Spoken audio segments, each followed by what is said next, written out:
sa kaya curiosity kills I eh. was an idiot. Curiosity kills Blame it. dahil You're curious, yeah.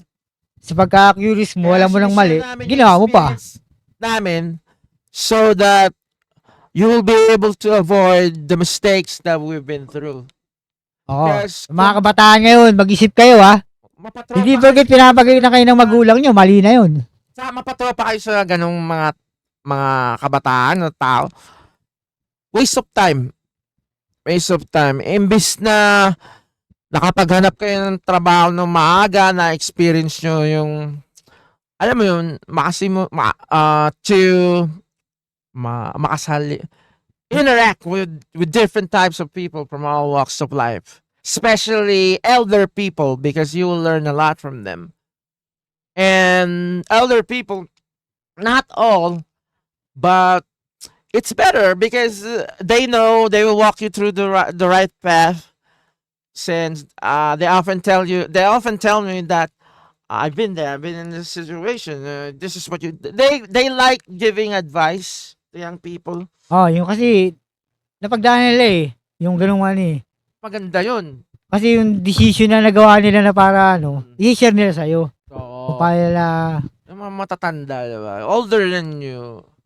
mas maganda pa samahan talaga yun eh. Mas maganda pa. Mag-enterprise yung ganun.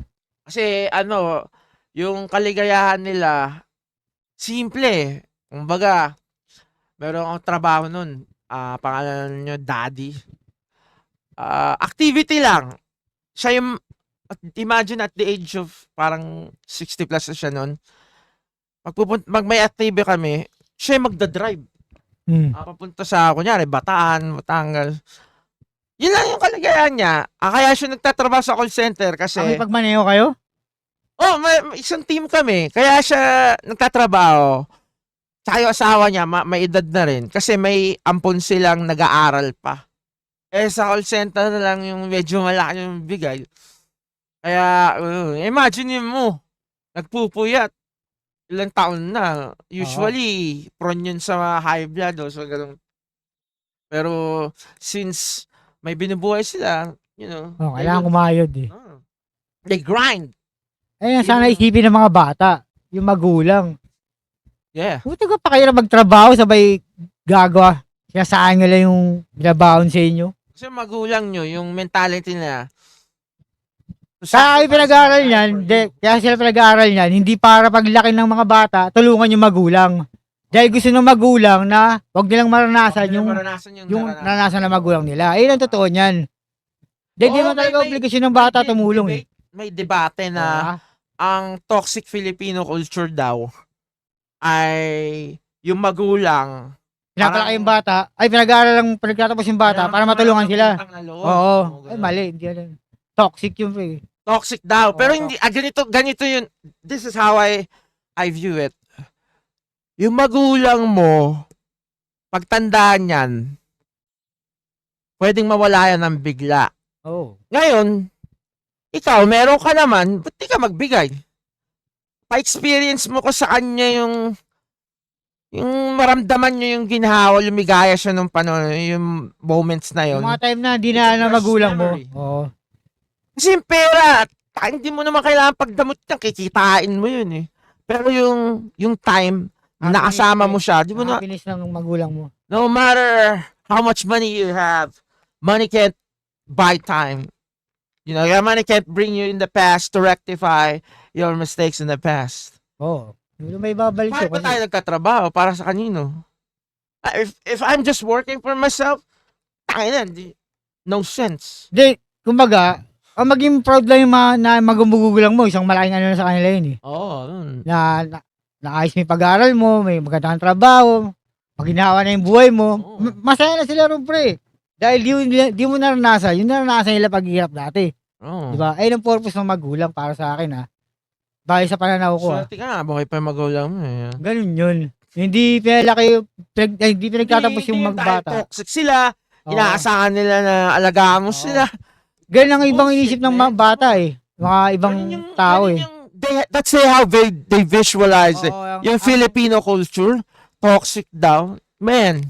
Mali. Hindi yun. Hindi ito yun. If you suddenly lose your mother, your parent, Because you're thinking that they're toxic because they're, kung mahal mo sila, Hindi, ano nga eh. hindi ka magdadamot. Ibang Kasi- bata, mapagsabihan lang, pagalitan, lalayas ka agad, galit na galit, nag-rebelde agad, di ba? Natatawa Hindi nila ako alam. eh. Kaya sila sinasabihan dahil para sa kanila yun na Kasi yung mga, Ay, yung mga sila yung buhay generation nila. ngayon, masyado nilang sinisilip yung mga old school, ano ba yun?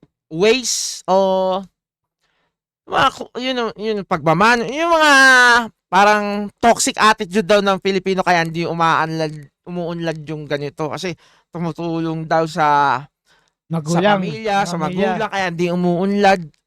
Kaya ang sinisisi yun, Yung kultura ng yung Pilipino. magulang. na, Kasi hindi niya pinapaunlad yung pamilya niya. ang ibig sabihin, once na kumita yung anak, obligadong magbigay agad. Hindi, di. Ang mahalaga niyan, pre, pag may, ano mo ng anak niya yung sarili niya, i-build up niya muna ng ano, di ba? Tsaka siya kayo tumulong sa magulang. Hindi mo masama tumulong eh. Ang ina, sa Bible yun, you give to your, sa kapwa mo, tulungan mo yung help your parents. Oo, di ba? Kasi walang permanente sa mundo. Wake up, come on. Kahit i-improve mo yung sarili mo, yumaman ka nga, wala na yung mahal mo sa buhay eh. Wala na. Para saan pa yung pera mo? Useless, kumbaga. Sabihin nila, Wala para sa next generation, para sa ganito. Kind of bullshit. When you get old, you'll realize that you have a lot of money. Alam ba yung daming mga mayaman na tao naging successful? Asa na? Sa Yung kalibing. generation ngayon, tinitignan May yung pagsisisi. success sa dami ng pera, ng wealth, o kaya yung status sa buhay. It's bullshit. You can be successful in a simple way. You're still healthy. Andiyan pa rin yung mahal mo sa buhay. Yung mga parents mo, buhay pa Walang sila. may sakit, di ba? After the pandemic, you all survive. That's something that you should be grateful.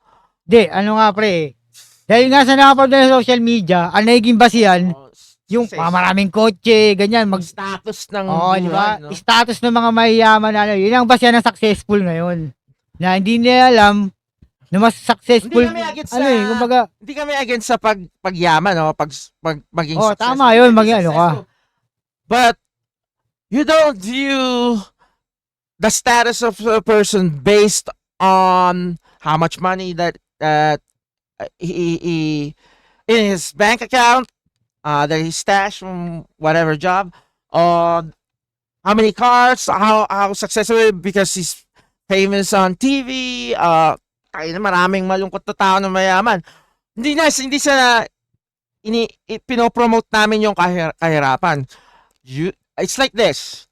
You can be successful in your own way. Just don't compare yourself to other people. If you have a car, be grateful. But your neighbor has like 3 or more and they're all sports car. So what? At least kahit bicycle lang yan.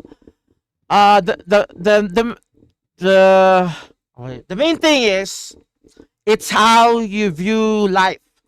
Hindi, ganito kasi yan, It's pre. all in your mind. Ang nakikita lang kasi ng tao sa social media, yung successful na tao na, yung mayaman na, marami. Pero hindi nila alam yung pinagdaanan ng tao, paano nila naabot yun. Oo. Diba? So, akala ganun na, easy lang lagay niya, Kasi may mga taong kahit anong trabaho, hindi na kayo Oo. mayaman. Parang nadidepress. Hindi niya na nakikita yung mga na-achieve niya. Yung bright side na, ano. Nung kung saan siya nagsimula. Oo. Before, zero siya, di ba?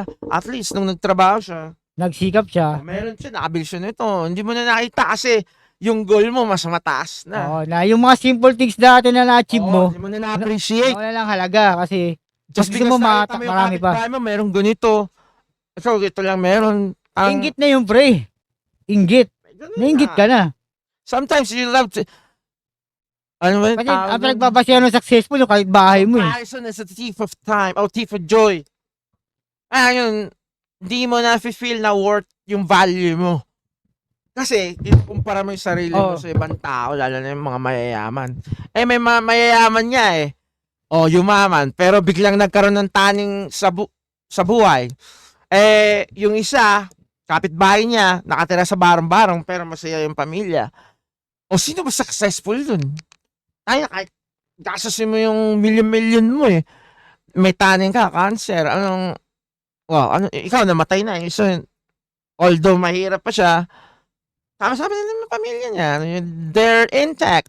The relationship is beautiful. They have a beautiful Hindi, ganito lang kasi, pre, minsan. They know how to appreciate things. Minsan, tsaka ka-pursue mo ng success, neglect mo yung pamilya mo eh, napapabayaan mo eh. It's not bad to be successful, to be Oh. rich, as long as you have the sense of gratefulness. You still, parang you stay humble. Parang your foot is still intact on the ground. As long as you see yourself before when you are nothing, you still value small things na mayroon ka, appreciate mo yung mga bagay-bagay na yun. And you keep your foot on the ground. Hindi ka namimili yung mga tao na harapin. Yung mga kaibigan mong they help you before when you were nothing. You know, you you return favor, o kahit na na-appreciate mo yung pagiging pagkaibigan.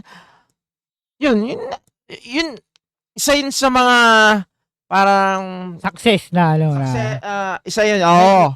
Tunay kang tao, ibig sabihin, Oo, kumbaga. you're Yun, a real naging person. ano ka na. Isa yun sa mga innate na gift. Because alam mo kung paano magpasalamat sa mga Malilit na maliliit bagay na. Yun, na meron ka. Kahit na sobrang yaman mo na. Doon ako hanga sa mga ganung mayayaman. Tsaka Hindi- pre, alam mo pre, yung mga mayayaman na tao, sila alam, di ba, yung walang Apple, di ba? Namatay yun, may regret. Kasi, nani yung pamilya niya eh. Oo. Kadalasan, mga mayayaman, may pagsisisi, namatay sila. Kasi, mayaman nga sila, pero yung pamilya nila, di naman hiwalay-hiwalay, galon. Hindi, wala, ganun. naiwaan eh, kumbaga, Iba-iba nga eh. Pero ang pinupunto natin doon, hindi lang yun, it's not the only measurement of success, being rich.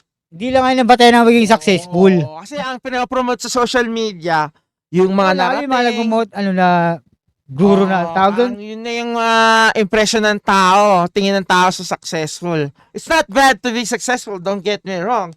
To be able to kailangan help your yan eh. family. Kailangan yun eh. It's given, it's necessary. Oo, Yung mga material things na kailangan natin, yung food. Kasi kaya nga tayo nasa realidad eh. Oo. We have to work hard. Even I work, I try to Ay work tayo, hard. di ba? Nagtatrabaho tayo ng... But to the point that you're hustling, you're grinding, just because you saw your neighbor was able to buy a brand new car and he's driving it, and you're comparing yourself. I've been working for 10 years. I still have this this car, old and cranky. I deserve to have a car like that. So you work hard. You compare yourself. You go to work early. Even you're working overtime, and your health is suffering. Nagpupuyat ka o kung ano naman kasi pagod ka na, stress ka na because you just want to reach or to become more successful than that person. Just to aim to be better. Ay, nabasihan nyo ng To be better than that person because Pilipino tayo. Sabihin na natin, yung mga magulang.